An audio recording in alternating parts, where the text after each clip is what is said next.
And now, Virgin Most Powerful Radio is pleased to present Hands-On Apologetics with renowned Catholic author and apologist, Gary Michuta.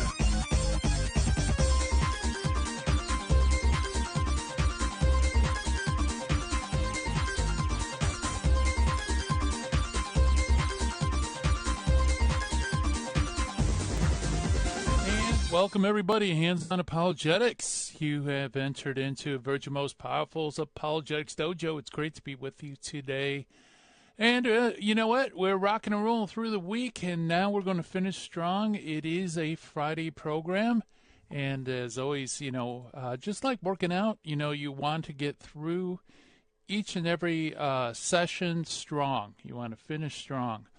And that's what we're going to do today, because today, on the other side of the break, we're going to have Master Apologist William Albrecht along with Father Christian Kappes, and we're going to continue our discussion of Genesis, the Immaculate Conception, and the Fathers. William was on earlier this week, and he already laid the groundwork, and so we're just going to pick it up from there and move on, look at early church fathers, maybe dive even a little bit more into Scripture, and really plumb the depths of this amazing prophecy in Genesis 3:15 that prophesies the coming Messiah, who will be at total enmity with the serpent and his seed, and also a prophecy about the Messiah's mother, that she also will be at total enmity with the serpent. So that's going to be coming up on the other side of the break. That's going to be a ton of fun. And on this side of the break, we're going to do our Finding the Fallacy. Since it's Friday, we're going to look at a propaganda technique, which is the bandwagon fallacy. And we're also going to meet an early church father. Today's early church fathers, ladies and gentlemen, a very, very important early church father for defending, explaining, and sharing the faith. He is Saint Irenaeus of Lyon. So got great stuff in store for us today. So let's begin, as we always do, by welcoming everybody. Welcome all you watching live stream. Also want to welcome all of you listening on radio around the country and also via podcast around the world, either through our phone app or through our flagship website, which is virginmostpowerfulradio.org. And by the way, while you're there on virginmostpowerfulradio.org, you'll see a banner pop up for upcoming conference, Sex and Honor Conference, that's coming up August 7th. It's going to be a fantastic conference with Dr. Louis Sandoval, Sherry Bollinger, and also Mary Downell Barber. All right there at Sacred Heart Chapel at the world headquarters of Virgin Most Powerful Radio in Covina, California. You want to jump on the website, virginmostpowerfulradio.org, and check out all the details, because maybe you could show up, be there in person. That would be awesome. Or perhaps you can check out the information for watching it on live stream. So great stuff in store. So I highly recommend that you bookmark virginmostpowerfulradio.org on your browser so you could keep abreast of all the great stuff going on. By the way, while you're there, it's a great opportunity for you to share programs that you find helpful with your friends. So please tell people about Hands-On Apologetics and all the other programs Virgin Most Powerful produces. Share them with your friends. Tell them about it. Spread the word, and that helps our outreach, and it also helps share the good news about Christ. Let's see if you have any questions for William or Father Kappes. Give us a call, 888-526-2151. That is 888-526-2151. Or if you want to send me an email, love to hear from you. The official dojo mailbox, by the way, is questions at handsonapologetics.com. Let's see. Anything else? I feel like I'm missing something. Oh, well, it's Friday, and just wanted to let you know about a project. Actually, William Albrecht and myself have been working on YouTube. It's called the Apocrypha Apocalypse channel. You could type in Michuta or Albrecht or Apocalypse, Apocrypha Apocalypse. That should get you there. And this channel is dedicated to the question of the Old Testament canon. And William and I have been producing videos over the past years or so, and some really in-depth information, because this is one of those areas I believe that is fundamentally important between Catholic and Protestant dialogues, because Catholic and Orthodox Bibles have 7 books in the Old Testament that Protestant and Jewish Bibles don't. And that's a very, very important question. People have lots of questions about it. And that channel will arm you to the teeth with all the information you need and all sorts of very interesting factoids and stuff. Check it out, Apocrypha Apocalypse on YouTube. That's one of the things I'm into. Also, by the way, I should also mention I'm also a teacher of apologetics for middle school and high school kids online at Homeschool Connections. I believe early registration, it might still be going. I'm not sure, but if you have a homeschool child, you'd like them to sit with the sensei and do a formal course in apologetics, check it out, Homeschool Connections, and just or type in my name. I'm sure that would come up as well. All right, so let's jump to finding the fallacy for today. Since it's Friday, we change things up and look at propaganda technique. Today's propaganda technique, by the way, is the bandwagon fallacy. What is the bandwagon fallacy? Well, we don't see bandwagons today, really. I mean, that used to be in, ye olde days, where there would be a band on a cart, an actual wagon, who would go through town, and people would jump on the wagon and join them, and usually they'd end up with some sort of political speech at the town center or something. And the whole idea is to join the bandwagon. So with that in mind, you can see where the propaganda technique comes in. The bandwagon appeal emphasizes that everyone else is doing it, and so should you. And the funny thing is, it zeroes in on one of those things in human nature that we hate being the solitary loner. We hate being left out. It's much more comfortable for us humans to be in groups. And so the bandwagon fallacy tries to exploit that by making it seem that everybody is buying this product. Everybody is thinking this way. Everybody is accepting this or rejecting this. And there's always the appeal to come join us. Don't be left out. Be in the in crowd, right? And that basically is that's the bandwagon fallacy you have right there, folks, because it's that desire to join the crowd, not be left out. To be part of the Pepsi generation, things like that incite us to buy, think, or do something without actually giving any evidence or arguments for it. It's just they're trying to exploit that emotional appeal. All right, let's move to meet our early church father for today, who is St. Irenaeus of Lyon. St. Irenaeus was the second bishop of Lyon, succeeding the martyred bishop St. Pothinus, in the year 177 or 178 A.D., when himself was about 37 years old. He was a native of Asia Minor, probably of Smyrna, where in his youth he had been a pupil of St. Polycarp. His passage to Gaul, where we meet him as an esteemed presbyter of the Church of Lyon, immediately before his death of the episcopal predecessor, is one of history's mysteries. To exchange figs for frogs is incredible. True to his name, he was a peacemaker, as Eusebius remarks. It was Irenaeus who sought to make peace between Pope St. Victor of Rome and Polycrates of Ephesus, when Victor was threatening excommunication of the latter. And after this incident, about the year 190, Irenaeus disappears from history and is presumed dead by the year 202 A.D. Not until Gregory of Tours wrote a history of the Franks do we find Irenaeus mentioned as a martyr, and such late testimony is necessarily suspect according to Jurgen's faith of the early fathers, especially in view of the fact that Eusebius, who had good knowledge of Irenaeus, says nothing about his martyrdom. We know Irenaeus chiefly through one of his most important works, which is the detection and overthrow of the Gnostics, so-called, or better known as Against Heresies. This was written sometime around 180, 199. Jurgen says that Irenaeus is certainly the most important theologian of the 2nd century, and the most prominent of his writings is the detection and overthrow of gnosis, falsely so-called, generally cited simply as against heresies. Very little was known about the actual work of Gnostics.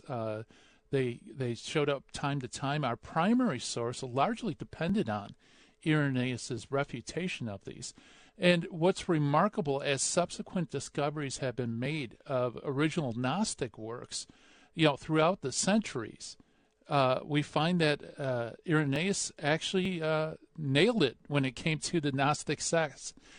He understood their teachings, and it was able to confirm through these other sources.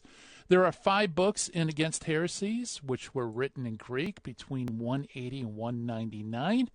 The Greek text has not survived in its entirety, but it can be almost completely reconstructed from its numerous citations from Hippolytus, Eusebius, and Epiphanius, and from papyri fragments and catenas.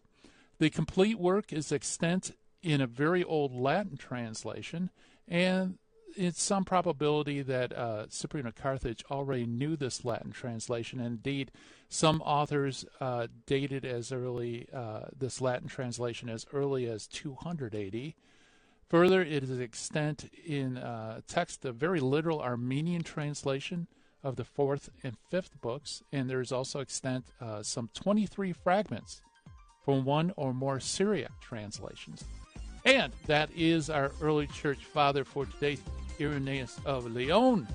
Coming up on the other side of the break, we're going to chat with William Albrecht and Father Christian Kappes about Genesis and the early church fathers. Stay tuned.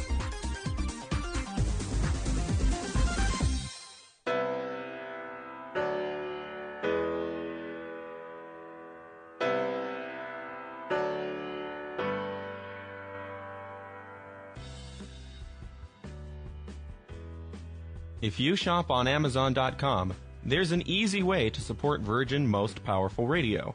Just visit smile.amazon.com and type in Catholic Resource Center under the desired charity. Now, when you log into your Amazon account and purchase products, a portion of it will automatically go to support Virgin Most Powerful Radio at no cost to you. Thanks in advance for supporting CRC and VMPR, and may God richly bless you and your family.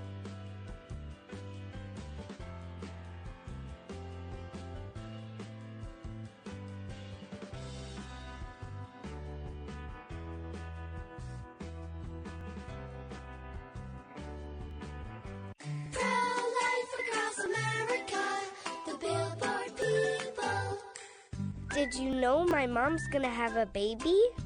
She is? Will it be a boy?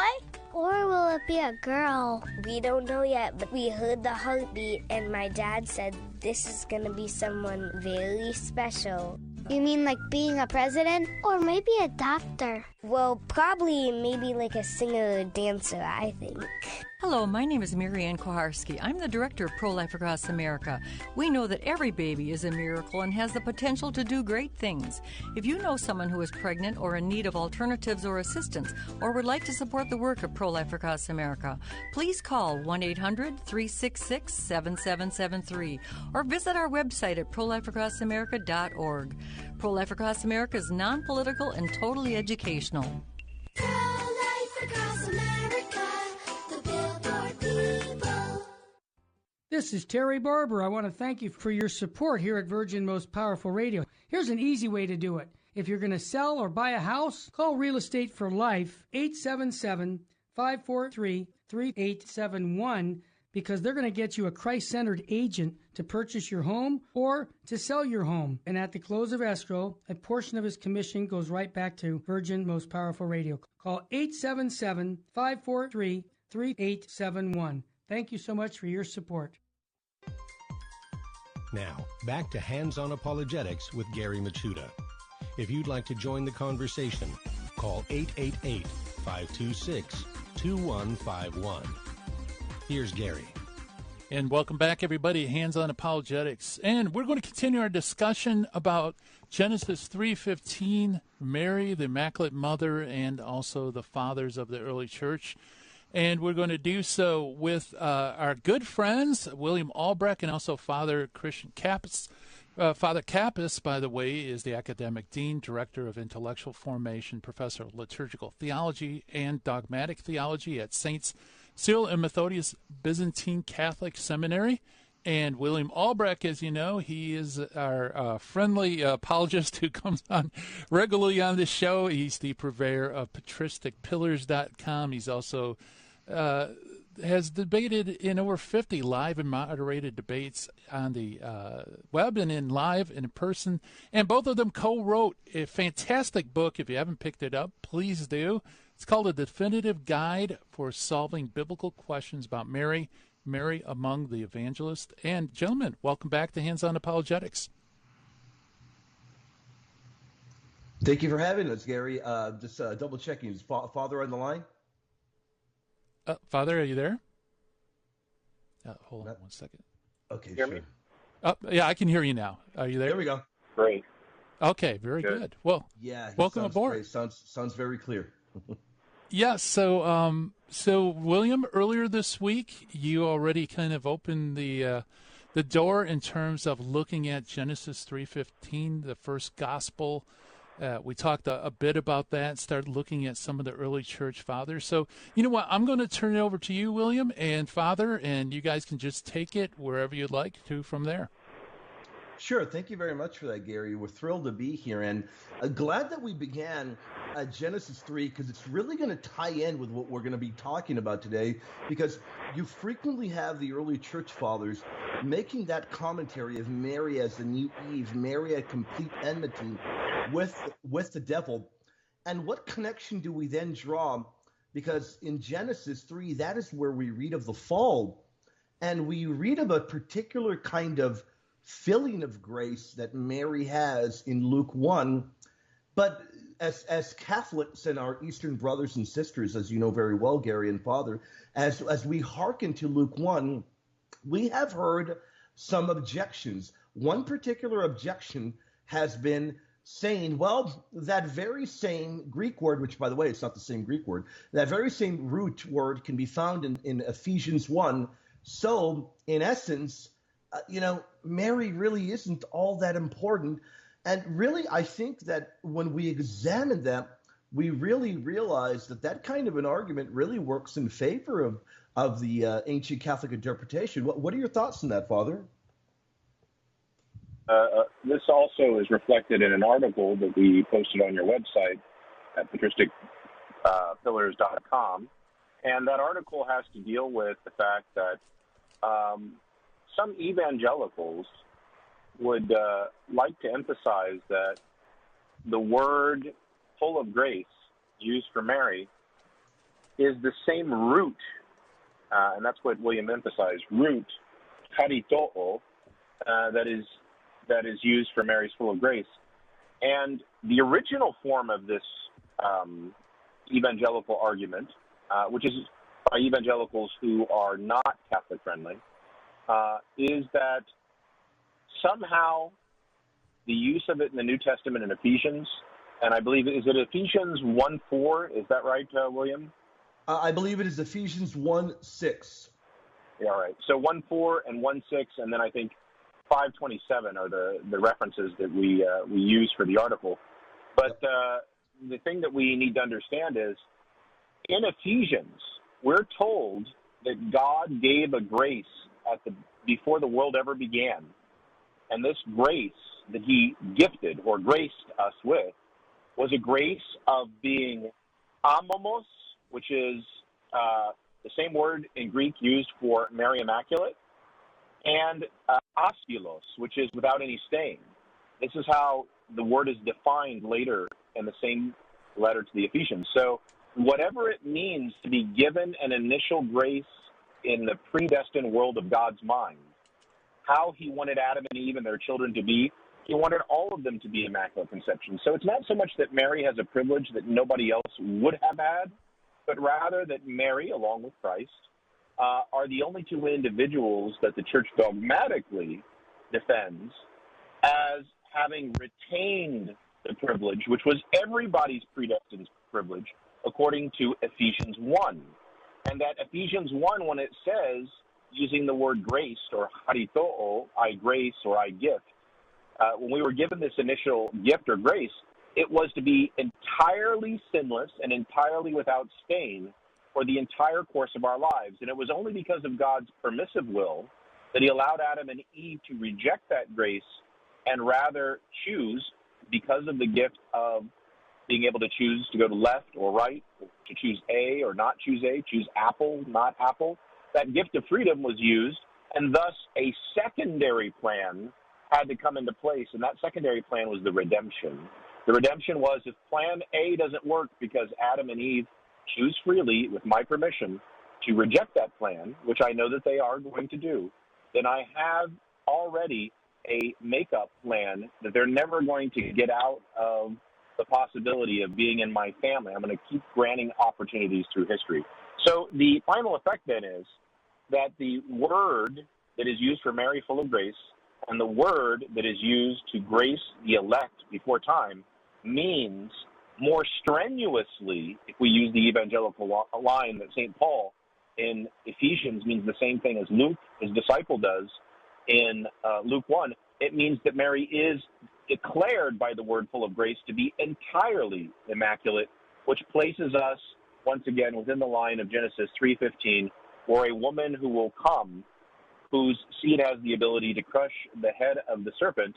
And we have this all culminate, as in our book we mentioned, in the book of Revelation. And I believe in that is in chapter 12, but the verse escapes me, William. Perhaps you can fill me in on that, where Mary's seed, the only other woman who has her own seed, is declared to have everyone who is just as her children. Just as in Genesis 3:15, so at the Annunciation, so declared for the book of Revelation, which all of us by adoption are at least symbolically replanted in the garden, at least in our resurrected flesh at the end of time, to be something like those Immaculate Conceptions that we were meant to be. Yeah, definitely. Very, very, very good points that you made there, Father. And I to kind of, for the audience that may be wondering, what are we referring to? Let me go ahead and read it for the audience. Ephesians 1, because this is very important. It gets hearkened to very often whenever we read Luke 1, and it says, "Blessed be God," and beginning from verse 1, verse 3. "Blessed be God and Father of our Lord Jesus Christ, who has blessed us with every spiritual blessing in the heavenly places in Christ, just as he chose us in him before the foundation of the world, that we should be holy and without blame before him in love, having predestined us to adoption as sons by Christ Jesus to himself, according to the pleasure of his will, to the praise of the glory of his grace, by which he made us accepted in the beloved.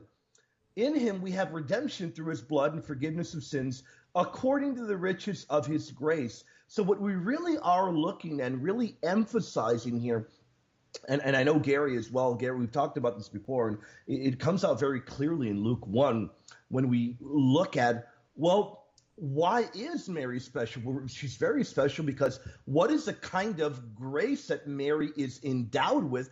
And even more so, when the angel appears to Mary, she has already been fully graced with this beforehand. And as we point out in our book, the only consistent way of interpreting Luke 1 is that filling, that fullness of grace, because indeed, as you look at in Sirach and you look in other areas, God never partially gives something, but rather he fully gives something. And grace is one of the things that we're clearly shown in the scriptures that he clearly gives. So this is definitely a valid reading of Luke 1, Mary as having been filled with grace. But the amazing thing is, as Father points out, what is this kind of grace? It is a special kind of grace. Even if one hearkens to Ephesians 1 and says, well, look, it uses that same root word there. Well, we can say with a hearty amen, it sure does, but that only strengthens the kind of language utilized for Mary in Luke 1.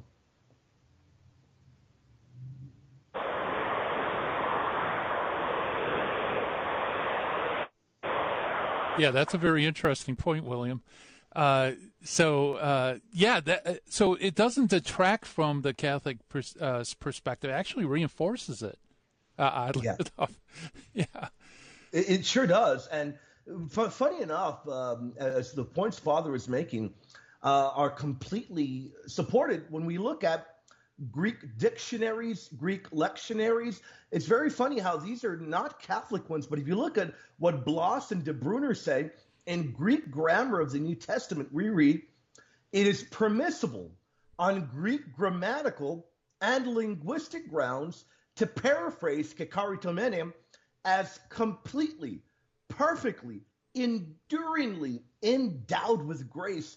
And really, that is the essence, that is the heart of what we are talking about. And as we go onwards in the show, we will show how, because we've got a bevy of them, we'll show how even the Greek fathers, Gary and Father, when we look at the Greek fathers, the way they interpreted this, they're interpreting in the very same manner. They are seeing, okay, there's something incredibly special being said about Mary here. And all of that goes back to what the church has said from the beginning. Of course, the church would clarify her language in a more precise manner as time would go on. But without a doubt, does any of this have any connection to the Immaculate Conception? Without a doubt, it does. And we're going to see how a number of those Greek fathers that make that connection, that say, look, this is what is being said when we read Hail, Kyrie Kakaritomenem. Some of those fathers as well say they taught clearly that Mary was immaculately created. Yeah, very good. Well, it's we're coming up to a break, so maybe that's a good place to pause because it's a good cliffhanger, isn't it? Kakaritomeni, is it affirmed in the early church as referring to Mary's sanctified grace? Actually, we got a little bit of time. Father, do you want to add anything to what William just said? Or no? Hello? Yes. Yeah, Father, would you want to add anything real quick? Yeah, as long as you can hear my voice right now. Am I good? Yes, I can hear you. Great. Just very briefly, since we have a commercial break that's going to be imminent, Raymond Brown, Father Raymond Brown, who among Catholic scholars probably has a very low Mariology. In other words, he has he's not holding Mary up very high as a scholar. He would admit that full of grace is in fact a plausible interpretation of the Greek, which would be a scholar that's often quoted favorably by evangelicals who would not be Catholic friendly. And we should also realize that the King James Version, which does not call her full of grace, also by its very dictionary definition, that is the English dictionaries at the time, its way of referring to her as highly favored one, has the same semantic range, the same meaning as full of grace. Wow, fantastic. We're chatting with William Albrecht and Father Kappes, talking about Genesis and Mary. Stay tuned.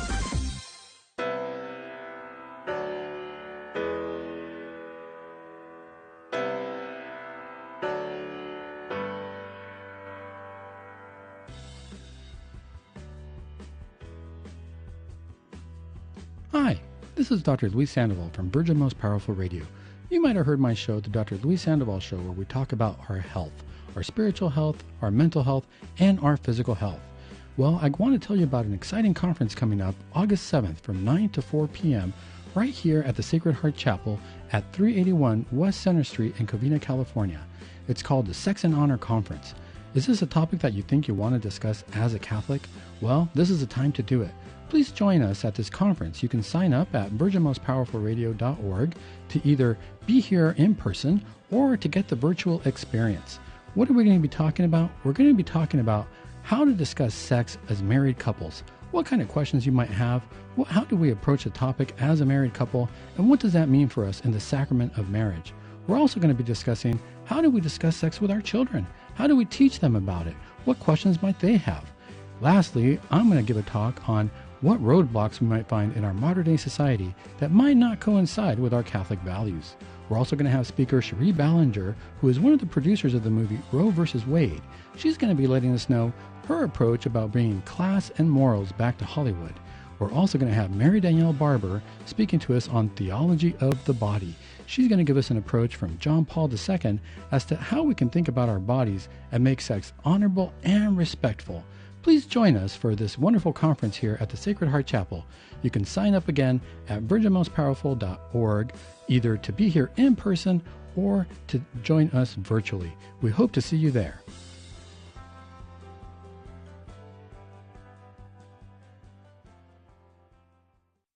Buying or selling your home or your business property? This is Terry Barber. Real Estate for Life underwrites the Terry and Jesse Show, and they can connect you to one of 900 pro-life real estate agents around the world. And when they receive their referral fee, they will give 80% of it to a pro-life organization.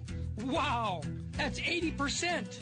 realestateforlife.org, 877-LIFE-US1. This is Jesse Romero. You're listening to Hands-On Apologetics with Gary Michuta on Virgin Most Powerful Radio. And welcome back, everybody, to Hands-On Apologetics. And gentlemen, I want to apologize. I lost track of time. You know, time flies whenever you two are on the show. I'm always learning so much. Father, your last point was really interesting, that when the King James translated this word as highly favored, that the semantic range at that time would include, like, full of grace, you know, a certain kind of fullness. And am I coming through clearly again? Yes, you are. Great. No, it's, in fact, the earliest English dictionaries that we have, actually the earliest dictionary that gets us closest to the King James English, does not have the words grace or highly or favor in it. But the 18th century dictionaries that are available in England do finally have those terms, and they have the definitions as they are closest to how Englishmen are speaking and using the King James English.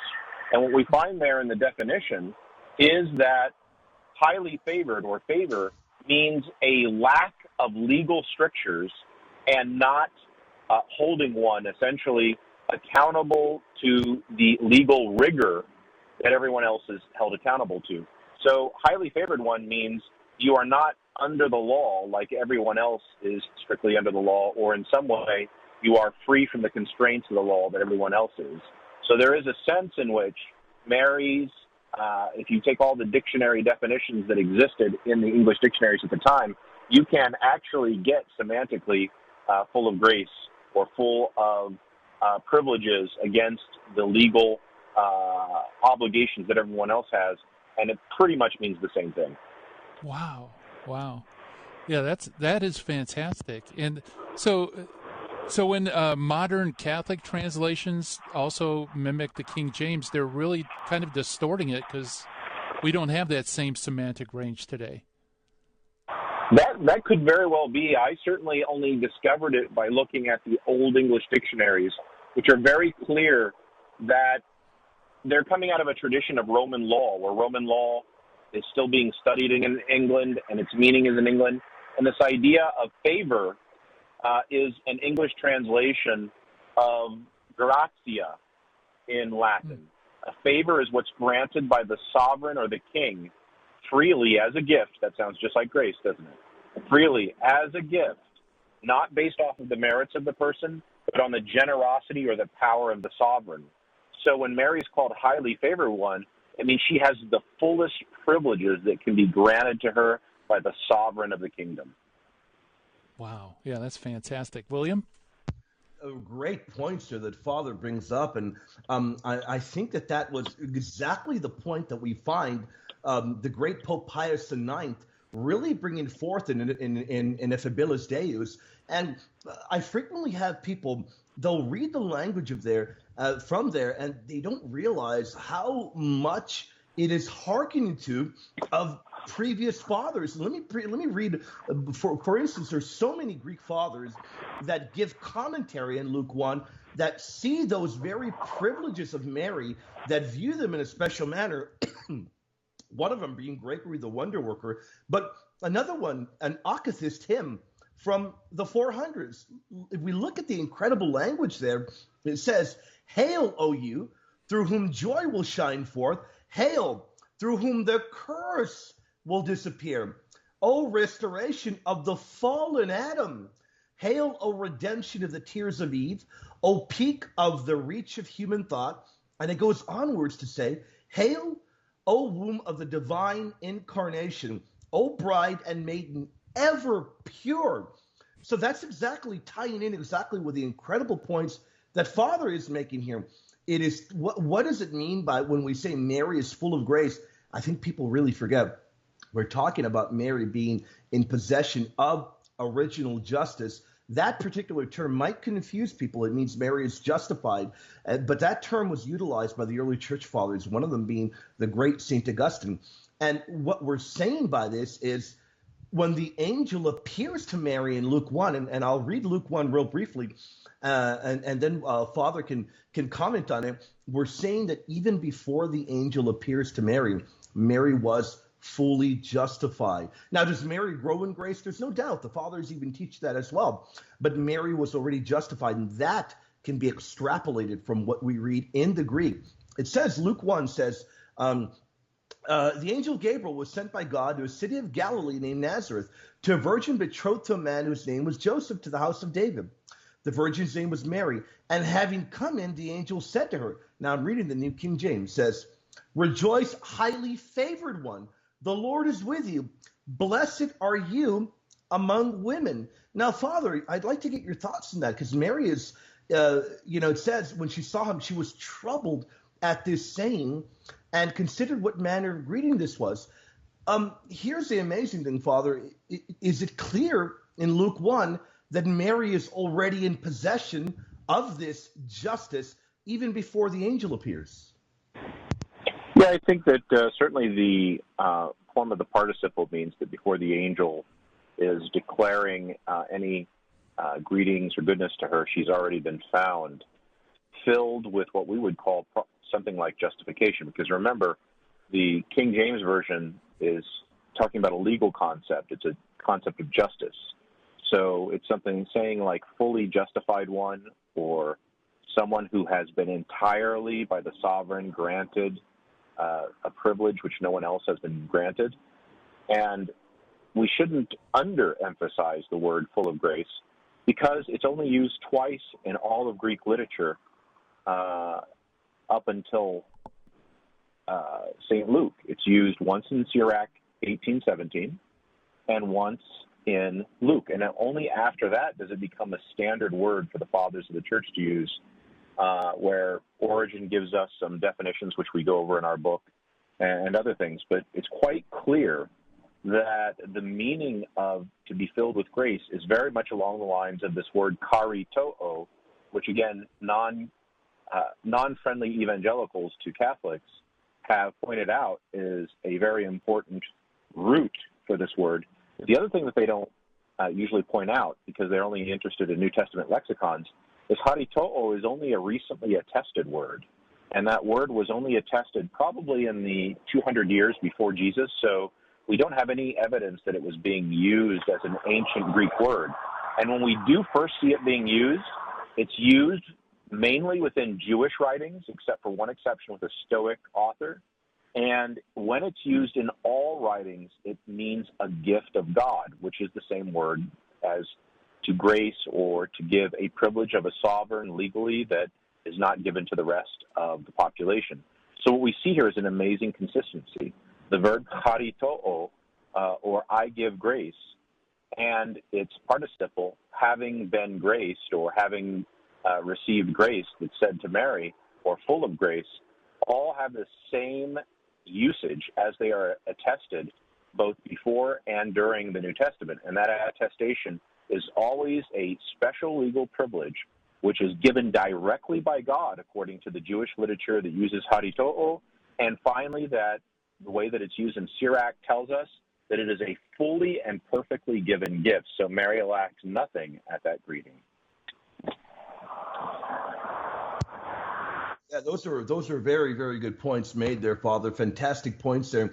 And really that would be why when we and I'll briefly read this quote, and I'd like to get Gary's thoughts, because one of the fascinating things about we love being on this show with you, Gary, because you always cover the meat and potatoes of the issues. You always get to read from the early church, and we love digging into the early church, especially when it comes to our Immaculate Mother. One particular quote we love, and by the way, we've got to talk about the Deuterocanon every time we're on, so I'm glad Father brought that up, because Gary, as people know, Gary, you are the man when it comes to the Deuterocanon.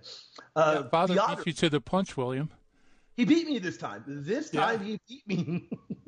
But we've got the Theodotus of Ancyra, writing in the early 400s. Let me read what he says. He actually gives an exposition on Luke 1, and he then kind of plays with the greeting. He really expounds upon it, saying, "Hail, face that radiates divinity and grace. Hail, most venerable memory. Hail, O spiritual and saving fleece. Hail, O mother of unsetting splendor, filled with light. Hail, unstained mother of holiness. Hail, most limpid font of the life-giving wave." And then look at this, the very reading that the church really has held from the earliest of times. Theodotus in his homily says, "A virgin innocent, immaculate, free from all guilt, spotless, undefiled, holy in spirit and body, a lily among thorns." And then he says, "A lily sprung among thorns," which really gives as Juniper O'Carroll, as many Mariologists have said, that's a very implicit teaching of the Immaculate Conception, a lily springing, coming forth among thorns. It goes right to the heart of what we're talking about. Mary was not created in a fallen state. She was in possession of full justice. I'm really blown away by that. Gary, your thoughts on that? Yeah, William, I have to admit, I don't remember seeing that passage. So, that's fascinating, especially the lily amongst thorns. Yeah, no doubt. I really amazing. I remember Father might not even remember because we've talked about so many patristic texts, but this is one of the texts that we did talk about as well, and it's a very significant one. But as we go onward, we'll eventually read some fathers, like one where, by the way, Father is looked at, and he's even written an article in Romanos Emeritus. Recommend people go over to his academia and check that out. But Father, you bring up a really good point there in Sirach, and I think, and I'd like to get your thoughts on it. Why is it that you really don't have evangelicals or Protestants, if you will, focusing on Sirach? I mean, even if they don't believe it to be canonical, isn't Sirach an important text to look at when examining Luke 1? It is. In fact, in the book, of course, we've laid out several different oblique, that means non-perfect, and even a few perfect citations from Sirach. And some of Mary's Magnificat seems to be a reformulation of a blessing from Sirach, not to mention the fact that the only attestation in the entire history of Greek literature that we know right now to full of grace is from Sirach. So how can you know what a word means when it's never been used before? Well, you can know what it means because it was used in the Hebrew Old Testament, otherwise known as the book of Sirach in the Deuterocanon. Yep, very good. Well, more to come after the break, folks. So listen to Hands on Apologetics.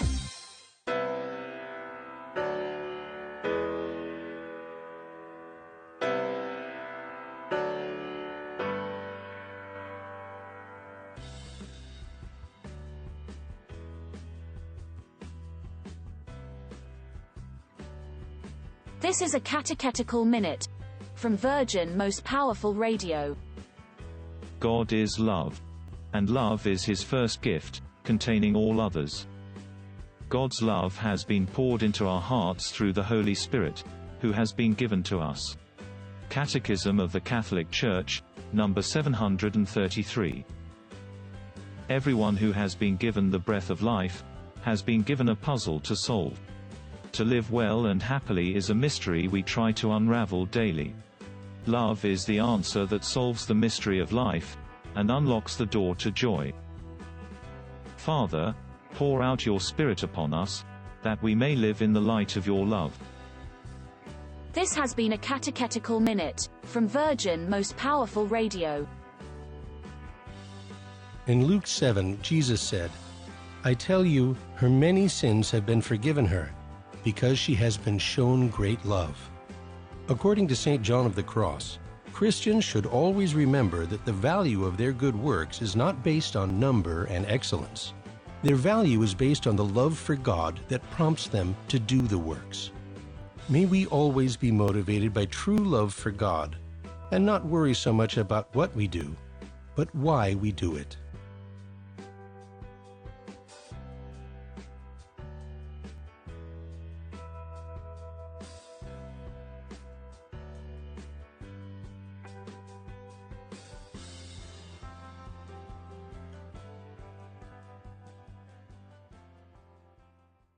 Buying or selling your home or your business property? This is Terry Barber. Real Estate for Life underwrites the Terry and Jesse Show. And they can connect you to one of 900 pro-life real estate agents around the world. And when they receive their referral fee, they will give 80% of it to a pro-life organization. Wow! That's 80%! realestateforlife.org, 877-LIFE-US1. Now, back to Hands-On Apologetics with Gary Michuta. If you'd like to join the conversation, call 888-526-2151. Here's Gary. And welcome back, everybody, at Hands-On Apologetics. We are chatting with William Albrecht and Father Christian Kappes about Genesis 3:15, the Immaculate Conception, and the early church fathers. And we've been focusing on the angel's greeting to Mary, that she is called full of grace. And, that it is an interesting question, Father, that just from a lexical standpoint, that they wouldn't put a lot of weight on really the only instance, in the Greek Bible, other than Luke, that that word is used. Yeah, it is. And, of course, the original version of the King James Bible, which had Sirach in between the Old Testament and the New Testament, so-called, right?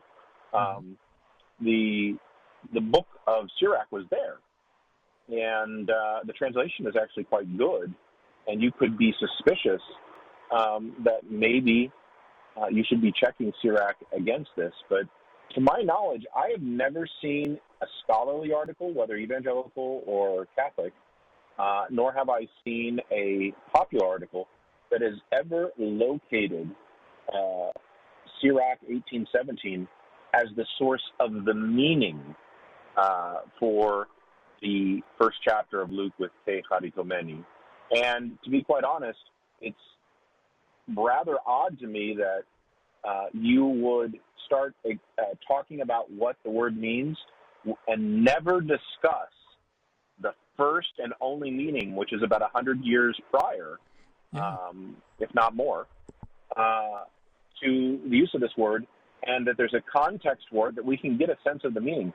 So it really is rather amazing to see how much work is still to be done on good scholarship with the New Testament, which should be encouraging to us, because that means that we can be rewarded as humans for our good efforts when it comes to trying to understand the Scripture, even nowadays improving people's knowledge. Yes, absolutely. And William, this sounds like a program for the Apocrypha Apocalypse, doesn't it? It sure does. We definitely have got to do we definitely have all got to get together and do a program on this very topic. Yeah. Yeah, but really good points that Father is bringing up, and to really supplement that, kind of gave the audience a little bit of a teaser when I began talking about the Greek fathers and their commentaries on Luke 1, and one particular one that I'm going to briefly read. And then I'll ask Father for his thoughts. As soon as I tell the audience the name of the Father I'm going to read, Father is going to know who I'm talking about and what I'm talking about. So we've got St. Romano Zemelodist writing in the early 500s that also gives a commentary in Luke 1. He says, "Hail, untouched virgin. Hail, chosen spouse of God. Hail, Holy One. Hail, joyful sight. Hail, unseated earth. Hail, uncontaminate.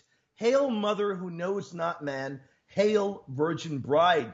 The incredible connection that we have with Romano Zemelodist and his amazing commentary in Luke 1, and making the connection of Mary being all holy virgin, all holy spouse of God, is all the more magnified when we realize that Romanos is one of the earliest, if not the earliest, that we have found thus far that clearly teaches that Mary was immaculately conceived. People say, I want an actual immaculate conception. Well, you've got it in Romano Zemelodist. Isn't that right, Father? I don't know if you do have the text on hand, William, but it's worthwhile reading aloud. Yeah. In fact, I will pull that up.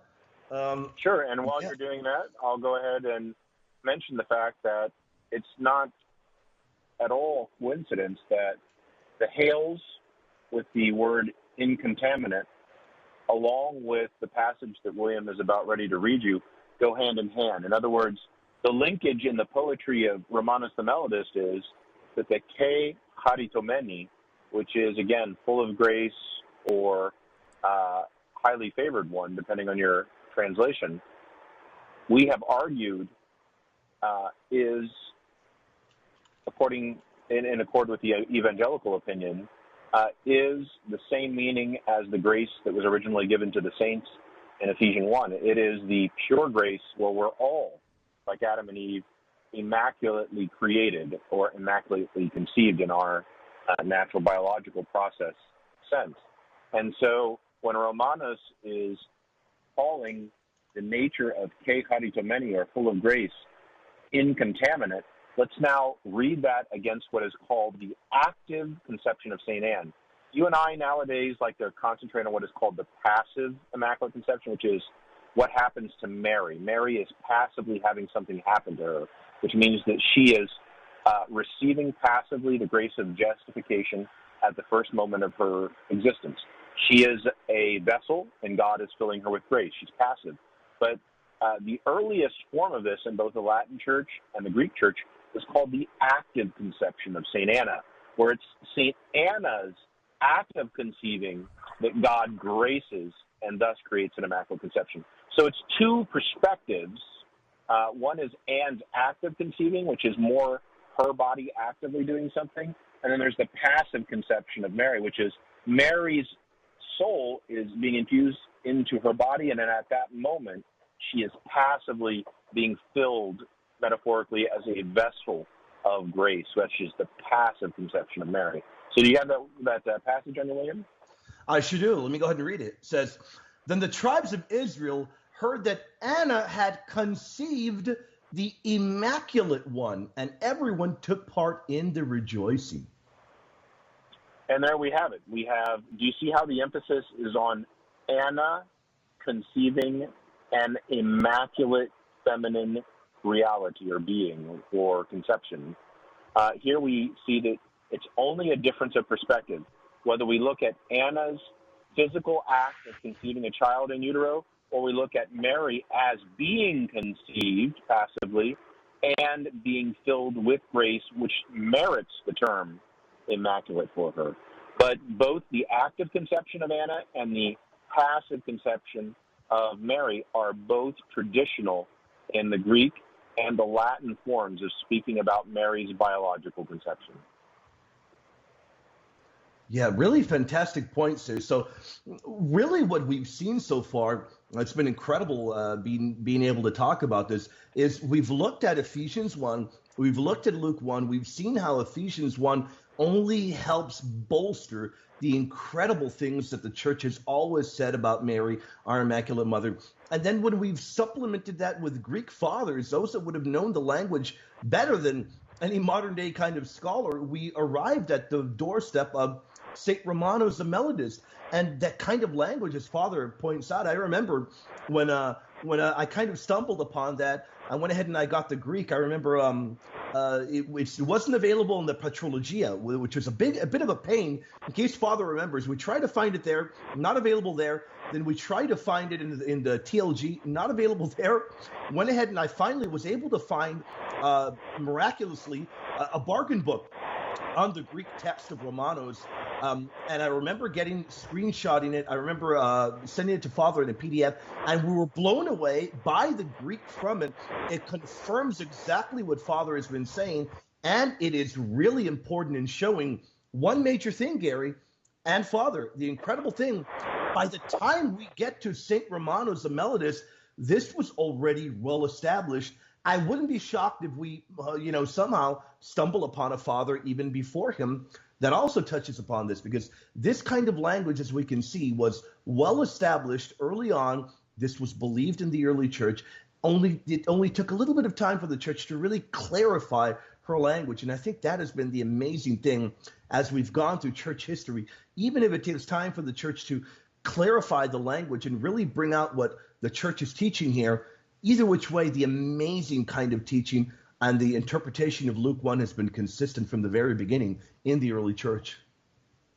Yeah, Yeah, I think that the point to emphasize here with Romanus, kudos to you, William, that you found it. So if we're going to use an easy-to-remember year as maybe the year that Romanus could have conceivably written this, let's say it's 555. That's pretty easy to remember. We don't really have an exact year for this composition, but it could be, theoretically. William has, and actually one of his confreres, have both found additional attestations of Theotechnos and yet a third father who are all earlier than 750, which is kind of the magical year in which the Immaculate Conception of Mary was considered to be a point of interest by St. John Damascene and St. Andrew of Crete. And it was thought in older treatments that there were no fathers who had been so explicit as Romanos. And now we simply know that that is not true. As we begin to publish and edit more texts, William and his confreres that work on these things have already found 3, which I was able to confirm by looking at the Greek texts, which clearly show that the active conception of St. Anne was a pious doctrine that was popular enough where Romanos could create a song to be sung aloud at church right after the homily, and that he was going to have stones thrown at him. It was going to be controversial. It was going to be reflective of the general sense of the people at the time at the largest church in the entire Christian world. It had the most Christians gathered, all of them singing this song. So that says something, that the center of the civilized Christian world and the largest and most famous church at that time of the world, Hagia Sophia, are singing the song. Now, Romanus himself was not necessarily composing this for Hagia Sophia, but the hymns became popular and inevitably were sung there. Yeah, that's an excellent point. So this is actually the end point. It certainly predated even Romanus. Yeah, fantastic stuff. Let's see, we only have a couple minutes left. William, what projects do you and Father have coming up? Thank you very much for that, Gary. Yeah, definitely. We're finishing up the finishing touches to a book on the papacy. We're working on that.